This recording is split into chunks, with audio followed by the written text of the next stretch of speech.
Welcome to this podcast on Trustworthy AI and its impact on de risking adoption of AI. This episode, we're going to be centering on and focused on the EU AI Act and its impact on business. I'm here talking to Anna Metsäranta. Anna heads Solita's work on sustainable use of AI.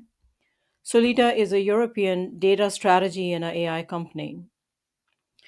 In our work, Anna is helping organizations increase awareness of the risks and impacts and harms of AI, as well as helping them adopt measures to take better control of their AI implementations. This is helping basically to ensure that businesses are able to create value as well as manage the risks and impact. As you know, this is the focus of the podcast and my company as well. So we are extremely aligned on this and very happy to be um, weighing in on this together.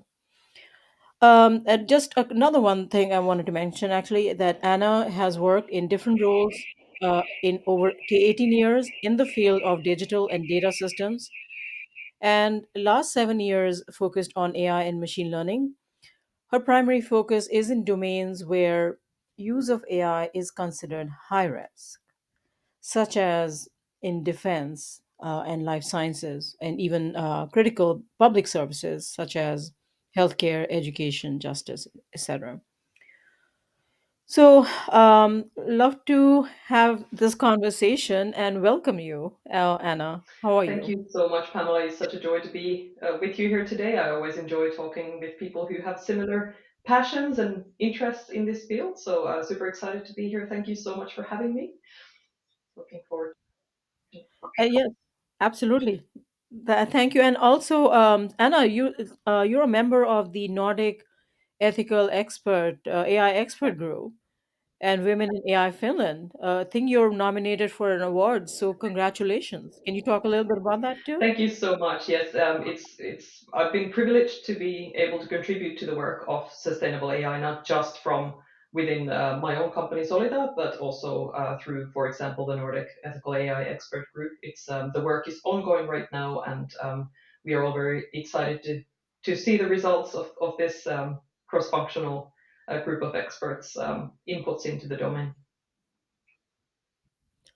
Wow. So, congratulations on your nomination and to all your fellow women and men participants and nominees on that. So, very, very Thank inspiring. you so much. Thank you.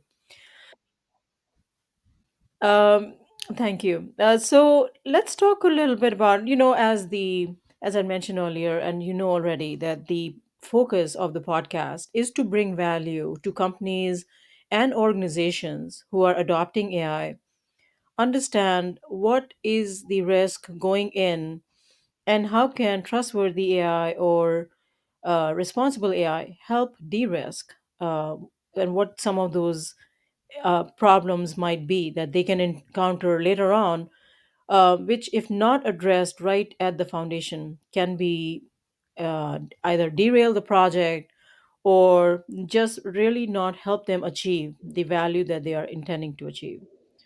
In other words, can trustworthy AI be instrumental in helping organizations gain a competitive edge or promote better business outcomes? So let's start talking about something that is extremely recent and on top of everybody's mind, which is the EU AI Act. I'm very focused and very interested in getting your perspective on how will this impact and who does it impact. Let's start with who is it going to impact? Sure. I am actually really thrilled that political agreement was reached on the EU AI Act. There have been very difficult trilogue negotiations here in Europe, and finally a political agreement was reached on the 8th of December. So super, super happy about that. And it looks like we are going to have a really fantastic legal framework for sustainable use of AI. Now, EU, of course, has a long-standing tradition of very human-centric values. We are all about people, all about safety and about trust. And the EU AI Act is very much building this European paradigm of trustworthy AI. This is what it's all focused on, and it's focused on, of course, controlling high risk uses of AI. Now, it is the EU AI Act, but it's not limited to companies based in the EU because it's actually regulating any AI systems that are put on the market, deployed or used within the EU countries. So it doesn't matter where the system originates from, whether it's an American company or a Chinese company or whatever, as long as the system is offered for use within the EU, the AI Act applies. So although this is regulated within the EU, it very much has a global impact. So really, everyone should be paying attention, and it feels to me like everyone is paying attention, which is really good news. Right. We often hear about the Brussels effect, right? It does become regulations such as GDPR coming out of EU, setting the precedent for the rest of the world. So, and rightfully so, everybody is and should be paying attention. So, and it's a good. I've look personally, you and me, we're coming from a risk management background, and this is a risk based regulation. So it does kind of resonate with us, for me as well, very highly. Uh, let's take a look also at what is the business impact going to be, right? How does the EU AI Act impact business innovation, business risk, and let's start with, does it impact and how Yes, so then? yes. Does it just? I think it does an awful lot. And my mantra in my work has been for some time now, sustainable AI is sensible business. I'm an economist by background. I care about value creation. Of course, I care deeply about the impact on humans, societies, and the natural environment.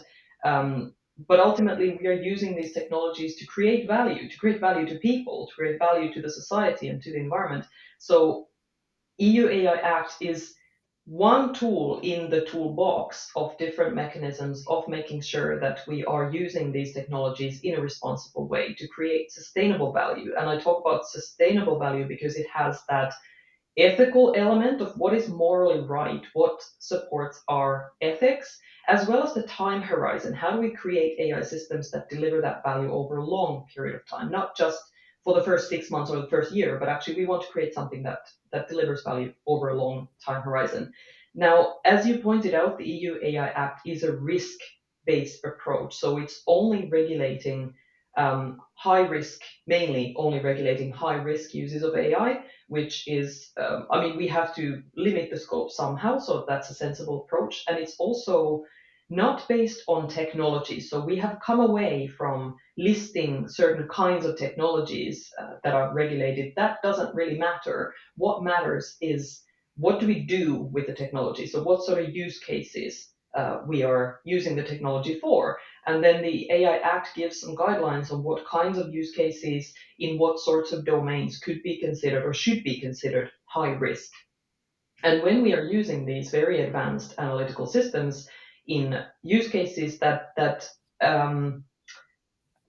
include a high risk or significant potential of harm to the health or safety, fundamental rights, natural environment, democracy, or the rule of law, then we have to have certain mechanisms in place to control our AI. We want to do that, right? That's sensible. That's it. Also, like a lot of the things that are stipulated within the AI Act are the kinds of things that are best practice in development operations. DevOps has been doing it for decades. A lot of these things are not new, so AI Act is not something that organizations should be scared about, or is not something they should think that is going to be a huge burden. I actually think this helps. Now, I want to list a Hmm. couple of things where I feel like a lot of the value is coming from, and then I would love to hear your views on how do these resonate with you? But the things that I have in my mind are, first of all, this paradigm of trustworthy AI. There is so much happening in the field of AI where systems are being created, but nobody actually wants to use them for various different reasons. But one of the reasons is trust. If we cannot trust the systems to work in our favor, we don't want to use them. So I think putting in place structures such as those put in place by the EU AI Act gives us better control, gives us more. transparency and explainability to what we do with AI, and that should increase trust. So we are building towards trustworthy AI, and when we have AI that can be trusted, it should lead to better uptake of the systems, more demand by users for these systems. So that then immediately creates more value. Um, then there are, of course, things like fundamental rights impact assessment. That just seems sensible, right? We want to create systems that benefit people, do not work against people. So I just think that's something that everybody should really do. Um, Another thing is we know that AI systems can be quite biased, and we also know that for the large part, AI systems are built by white men for white men. White men are only a minority of the global population. So when we learn to pay more attention to the biases in our AI systems, when we learn to mitigate those biases, we are in fact serving a larger customer base. So immediately our business is bigger, our market is bigger. That's just sensible business. We are benefiting a broader group of people. So those are important things. Another very different thing is a term that I've been using called algorithmic debt. Everybody knows about technical debt. We have the same algorithms. Mm. So if we are just deploying advanced algorithms without creating the transparency and the accountability over those systems, we are going to lose track of what exactly our systems are doing, what are the principles by which they're working on, what's the data that they're using, what's the impact that they're creating. So we are taking algorithmic debt. And then the time will come when, for example, new legislation is introduced or new regulation is introduced, we are not in a position to prove anymore that our systems are compliant. And then, in the worst case scenario, we have to decommission business critical systems because we just cannot prove that they're compliant. So, don't take algorithmic debt, create the structures, put the structures in place that create transparency Mm. that you can then use to make sure that your systems are legal and compliant. And then lastly, one last thing before I let you comment is the brand image. So the if you are actually exercising responsible use of AI, not just talking about it and putting fancy words on your website, but actually exercising it, you are going to attract talent. You are going to attract and retain the people who want to work with AI, but who want to make sure that they're creating a positive impact. People are value driven these days, and access to Right. AI talent is limited. Everybody's fighting for the same resources. So it makes sense to stand behind sustainable, responsible use of AI because it gives you better access to the talent. So these are some of the tenets that I think create business value um, through taking control of your AI. And of course, AI Act is one structure for that. There are others, but it's a really important structure. What do you think, Pamela? Do these resonate? Yes, I could hear you talk. For I could continue letting you talk. I don't need to add anything. So I just took that break to kind of the when you saw me leaning over to grab a pen so I can talk about some of the points that you mentioned. Um, just starting with trustworthy, right? What makes a system trustworthy and what is trust? If you build it in a trustworthy fashion and can demonstrate it is trustworthy, then there is a higher likelihood of a adoption of somebody who trusts it and thinks that yes, so there's a difference between the action of trusting it as well as the capability of the system itself. So yes, I agree that you know the EU AI Act, the fact that it is focused on democracy, it is focused on de-risking from a regulatory climate a perspective, which is different from a business perspective. And I'll talk a little bit about that later. But it's really important and only increases that trust environment, that ecosystem, because now you're assured that the regulations are Yes. here also helping you, uh, helping that the people who are creating or adopting, that they are doing following the right principles. So I am very aligned with you on that. The other thing you mentioned was something really very difficult to identify and track when it comes to your I like the way you termed algorithmic debt, right? And to me what it means as if I was to translate it into my own words or thinking, is the intention of the system, right? What are the intended Yeah, outcomes? What did we start out with? Are we delivering on that? Are we on track for that?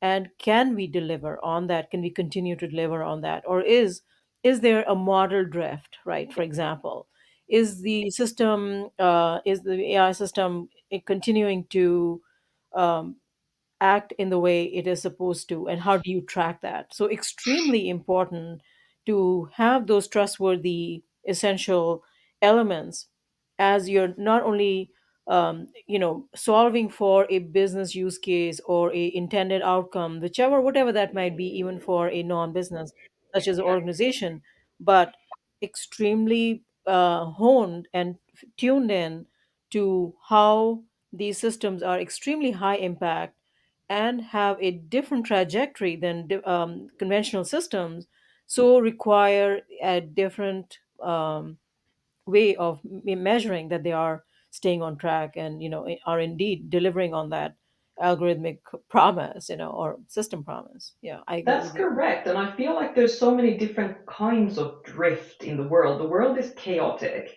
And often when we create algorithmic systems, there is an oversimplification of the world. Of course, we have to simplify. Whenever we mathematically model anything, we have to simplify. Um, and that's fine, and that's good, and that's valuable.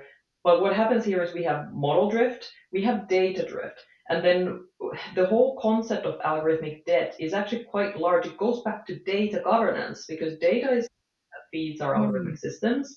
Data is born in some sort of a process. There's a function, there's a purpose for the data to be born. There's a primary purpose, but then often in algorithmic systems, we are using them in a secondary kind of a way. And if we lose sight of what exactly did we set out to do, what data did we choose to use, what inferences are we making from that data, and is our system actually performing as we expect it to, or is it also creating impact that we do not want? Or is there user drift? Are users starting to use the system in a way they're not supposed to be using it? Or are there types of Right. users that we did not foresee when we developed the system? If we don't have control over our systems, and to have control over our systems, we need the transparency. If we don't have sufficient transparency and control, however are we going to stand behind our AI? How are we going to say that this is good and this creates a positive impact and this is trustworthy and you should use it? These are very Right. fundamental concepts. Yeah, I agree. And I think for me, the way I look at it, the systems, the data and model, they can be, those are extremely important. Now, in terms of how the user drift happens, that's an Yeah, excellent point, because not only is it important for, who's using it and how are they using it, right? But as well as I do, right, there's a lot of model reuse, right? Systems are going to be reused for purposes other than what they were initially developed for. So how do you track that? How do you really make it extremely um, unambiguous and clear that this is the right usage for the system? That's an excellent point. I love that. I love that. I in mean, the AI yes. Act, because it's a risk-based approach, there's like a tiered approach. So it stipulates certain types of uses of AI that are prohibited. And one example from there is exploiting vulnerabilities. So we're talking about groups of people that have some sort of sensitivities that we cannot exploit when we have AI systems on the market.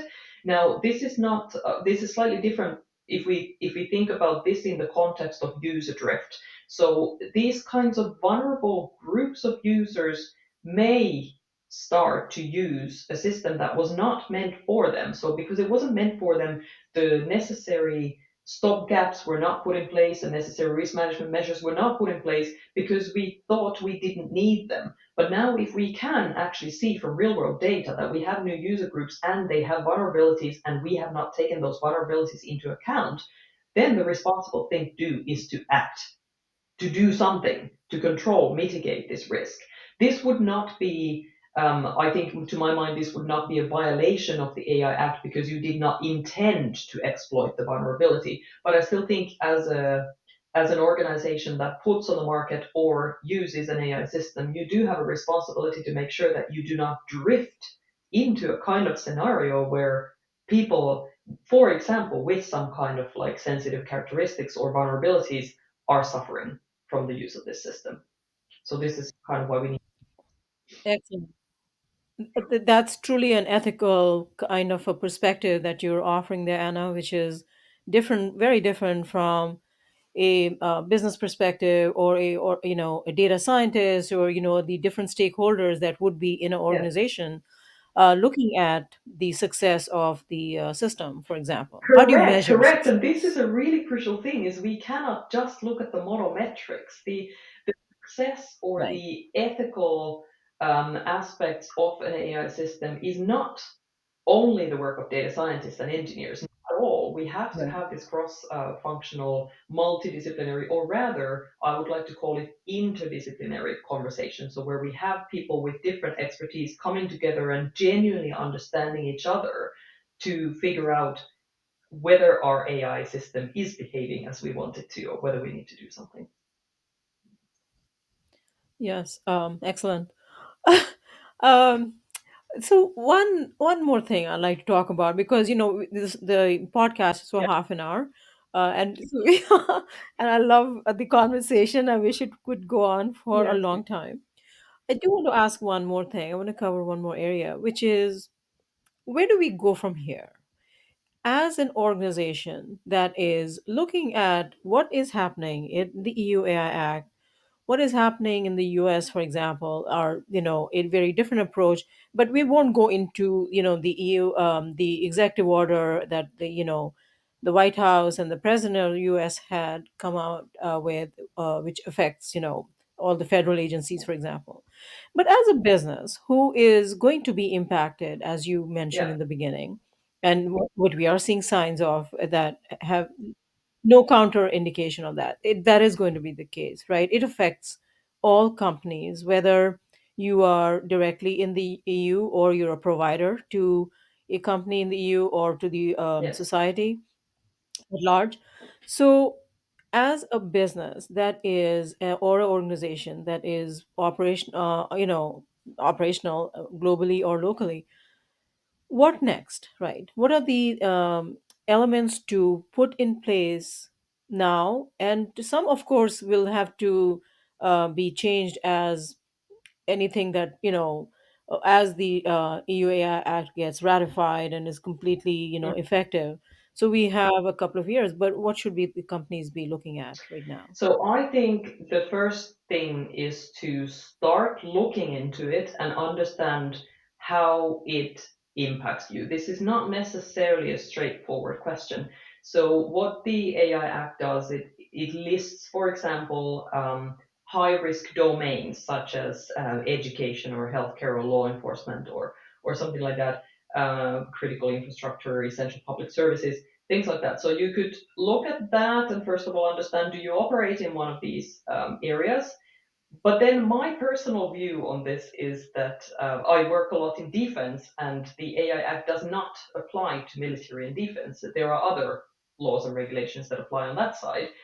But to my mind, it's still a question of why would you not take what the AI Act offers? It offers the best practice, if not more, offers a Hmm. good guideline for how to be a responsible user of AI. Why would you ignore it? Why would you ignore it? And most definitely, if you are building AI systems, if you are putting your systems on the EU market, or if you happen to have a subsidiary in the EU, or however you are connected to the EU, pay attention. Start looking into the framework. The final text is not out yet, so there's a political agreement. Right now, there's a process ongoing where the final text is being put in place.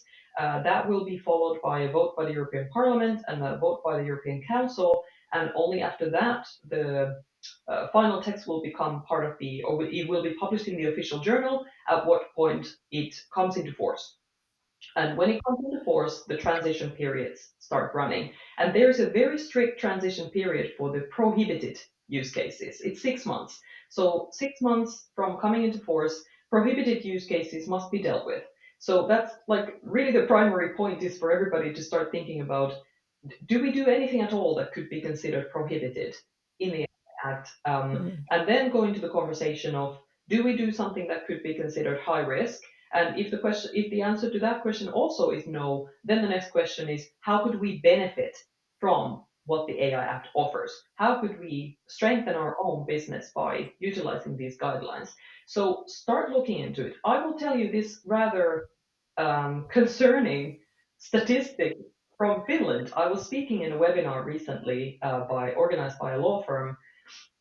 It was a fairly small audience, but not just law firms, but like different kinds of industries and domains represented. We did a little poll during my presentation where we asked how far along are organizations who were listening in their interpretation of the AI Act or their action to become AI compliant. 84% of respondents were not aware of the impact of AI Act on them. 84%. So really, organizations have, for some reason, one reason or another, maybe because there have been changes, there have been political debate, there has been uncertainty of what is going to be the final form of the AI Act, companies have sat back and not done anything. And I think that's the wrong thing to do. I think the right thing to do right now is to start looking into it, even if there are some details that we don't yet know. There's a lot that we already know, and there's a lot that is really Right. common sense, and particularly organizations that operate in highly regulated domains like financial services or healthcare will, I think, invariably find that they are pretty compliant already. It's not like a massive amount of things that need to be done. It's fine tuning here and there, and it's including the specificities of machine learning into a couple of processes here and there. And then there will be some things, maybe like the fundamental rights impact assessment or the environmental impact assessment, that might be a little bit new. But really, like, don't ignore it anymore. Take a look at it, interpret how it impacts you, and then raising awareness, increasing awareness of the risks and impacts of AI, I think is super, super critical. One thing that the AI Act mentions is AI literacy, and I love it that it mentions AI literacy. So any organization that Mm. deploys high risk AI must make sure that their staff is AI literate enough. Now, there's a lot of work to be done here. A lot of companies, I would actually like to see an organization that claims that they do not need to train anyone. Everyone's AI literate, everyone's data literate. There's a lot of work to be done in increasing AI literacy, increasing awareness of the risks and the real harms that AI is causing. So a lot to be tackled there. And then once these things are done, I think AI governance program. Put in place a program, give the mandate, give the responsibility, have the budget and the resources to tackle this piece, to implement something, introduce the processes, the tools, the methods, the roles, and the responsibilities in your organization to take control. And that's great. Thank you. I think that's really very key points, around literacy, around education and awareness. Whether you are creating AI products or whether you're adopting or you're having great awareness of where AI systems can be impacting your business, whether even if it's third parties, for example, right? Where how are they using it? How can it impact your business? It's really important to know that this is not your conventional system, right? These are not conventional systems. There are so many these elements that we're talking about, even ethics, for example. You never really had to worry about, you know things that are unique to AI, which are really important and will make a difference for any business. So it's important to have that awareness and literacy of where where are we with our AI initiatives, right? Adopting, building, designing, th- uh, from third Yes, parties, whatever the term is for that. correct. So yes, thank you so much, Anna. This was a really good conversation on, because it is top of mind for everyone, right? And should be. And if it's not, it should be. And to Really. your point earlier, 84% did not Yes. know, right? Yes. So, If I may say one last thing, I think the key message for me really is that don't look at this as a burden and as a heavy investment and as a difficult thing. Look at it as an enabler. Really, sustainable AI is sensible business. This is a business opportunity. This is what all the cool kids are doing. So go with it. We need this. We need this regulation. We need rules so we can innovate. Go with it. Embrace it. and thank you. Thank you. Let's end on that positive and very you know incentivizing note, because I think that's a good message for everyone to hear, that this is not something to worry about or dread. It's something to embrace, right? So thank you. I love that. You. Thank you, Okay. Pamela. What a pleasure to be here today. Thank you so Thank you. Okay.